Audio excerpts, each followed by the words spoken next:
Welcome to part 9 of our building an epic fort in the woods.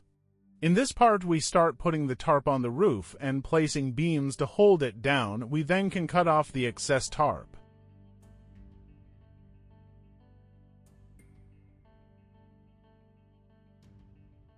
We also at the end of the video continue cutting and placing plywood to seal the walls and floor.